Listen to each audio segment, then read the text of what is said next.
Ta'ala. Nah, tapi kalau kau semaya kau tak kena, kau semaya kau tak kena, berat tu. Nah, ini pun kita kena semok balik. Kena semok balik aku dengan Allah ni kena semati kau tidak? Kau bobo kena amal lalak gitu je. Tu pun kena semok balik juga dia boleh semaya ni. Sebab tujuan suruh semaya ni suruh kena Allah dan kena kita ni siapa dia? Allah tu Tuhan dan kita ni hamba. Innani anallah, kata Allah. Sesungguhnya aku ni lah Allah, la ilaha illa ana. Tak ada ilah yang lain. Tidak adalah suatu yang dipuja, yang ditaati, yang dipatuhi illa ana, kecuali akulah, kata Allah. Fa'budni, maka jadilah kamu hamba aku. Kamu kena memperhambakan aku. Wa aqimis salata li zikri, dan dirikanlah semaya untuk memperingati aku. Jadi maknanya tujuan semaya nak suruh kenal Tuhan, nak suruh dan kita kenal Tuhan, dengan sendiri dia sayang ke Tuhan, dan dia sayang kepada Tuhan, dia akan ingat kepada Allah Subhanahu Wa Taala. Sebab manusia ni dia akan ingat pada apa hak dia sayang. Itu psikologi manusia. Manusia ni dia akan ingat pada apa hak dia sayang.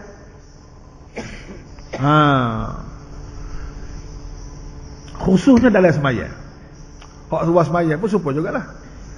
Kalau dalam semaya tu dengan Tuhan dia tukar ingat ke benda lain, mana benda tu lah lebih besar bagi dia. Dalam semaya ni kena ingat 100% kepada Allah. Sebab tu kita takbiratul ihram, Allahu Akbar. Takbiratul ihram apa makna? Takbir yang mengharamkan semua kerja lain. Itu sempadan dia. Lepas pada takbiratul ihram, haram dah kita ingat ke lain, haram dah kita makan, haram dah kita minum, dah haram dah buat benda-benda yang tak ada kena mengena dengan semaya, tak boleh. Mana kita sudah masuk dalam kawasan haram, kawasan larangan, tak boleh nak lain. Yang kita dihonggar tubik juga tu apa? Kita dah masuk kawasan haram, tak boleh ingat ke lain dah, tak boleh tupu-tupu ke lain dah. Honggar lagi tubik. Dia dah semaya di Kota Baru, hati buat takut pergi ke Kota Panjang. Tebul lah hanya dia, selu-selanya. Orang lagu ni panggil orang selu-selang. Faham kedak tak tahu selu-selang ni bahasa Kelantan lama.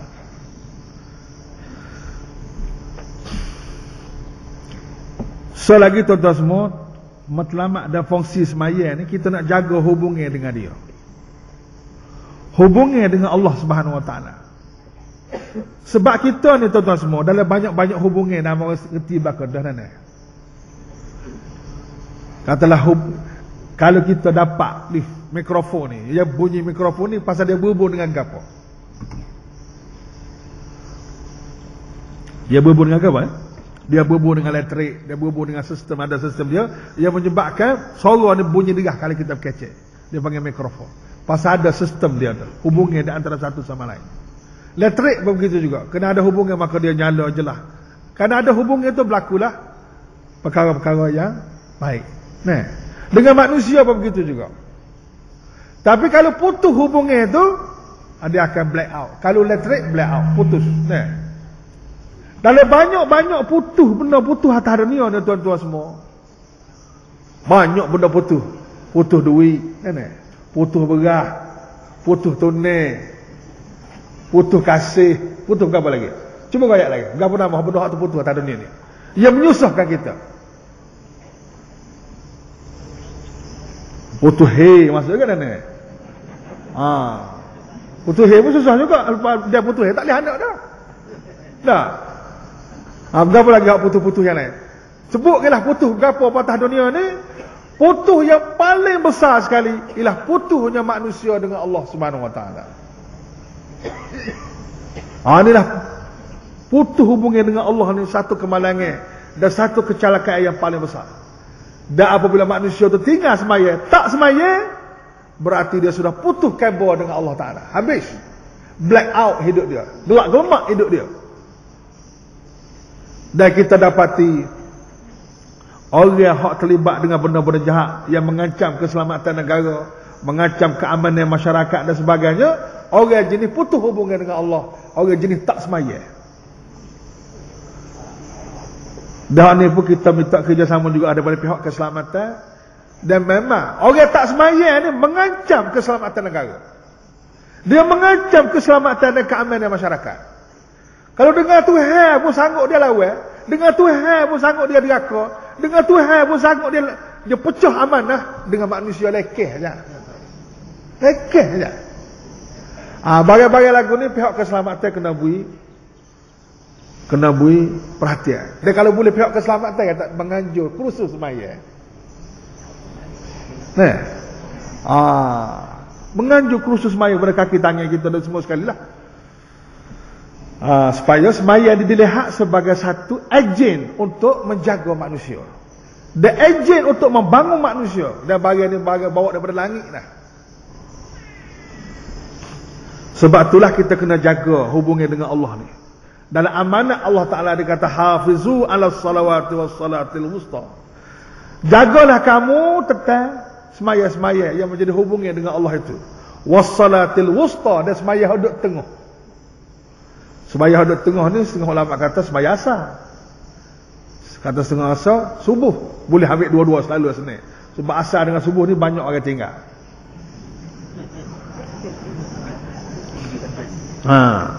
Sebab tu dia fokus dua tu. Wa qumu lillahi qanitin, dan hendaklah kamu mendirikan sembahyang. Bukan menunaikan sembahyang, mendirikan sembahyang. Maksud mendirikan sembahyang ni supaya kita buat rumah lah. Supaya sembahyang tu boleh jaga tuan dia. Kan rumah kan, kalau hujan mari dia boleh teduh, kalau panas dia boleh teduh kan. Dia boleh menjaga keselamatan tuan dia dan sebagainya. Sembahyang begitu juga.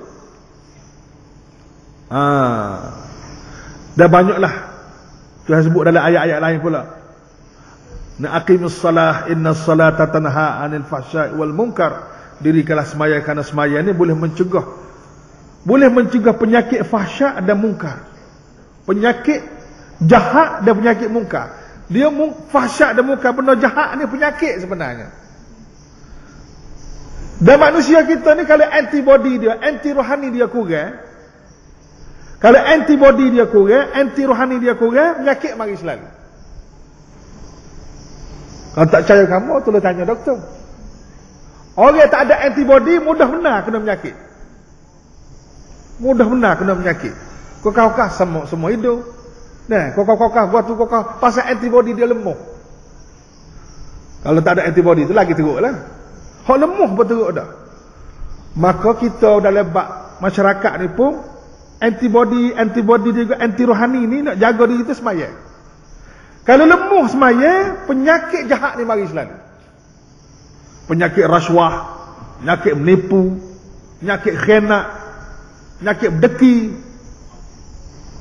Nah, mari macam-macam. Kalau dia tak ada antibody. Sebab itulah kawalan sembahyang ni kena kukuh. Sebab tu Tuhan letak sembahyang.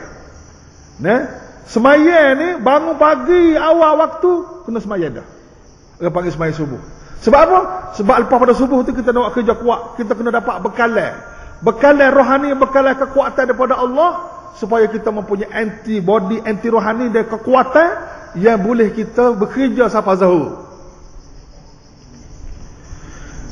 Dan pengkaji sains kesihatan ni dia mengesahkan bahawa dalam kepala otak kita ni, dalam diri kita ni ada saraf-saraf hak kecil. Orang-orang hak kecil tu, di mana orang ni tidak akan mengalir darah ke dia kecuali dengan sembahyang baru mengalir. Amo dicerita oleh seorang sahabat amo. Dia cikgu sains. Ada guru dia di Amerika. Mari melawat dia dan tidur rumah dia. Kemudian dia ni seorang profesor saintis yang sangat tinggi lah kelas dia, kelas dunia lah. Dan dia ditugaskan oleh kerajaan Amerika untuk buat pemulihan kepada apa nama ni, juruterbaik seposan ni Amerika hok laju tu. Oleh kerana kapal terbang dia terlalu laju, maka dia punya juruterbaik tu menghadapi masalah bekalan darah. Tak ada siapa kepala, jadi naik bengong habis. Oleh kerana itu juruterbaik terpaksa dibuat pemulihan khas, tidak jadi gila. Jadi bunuh otak.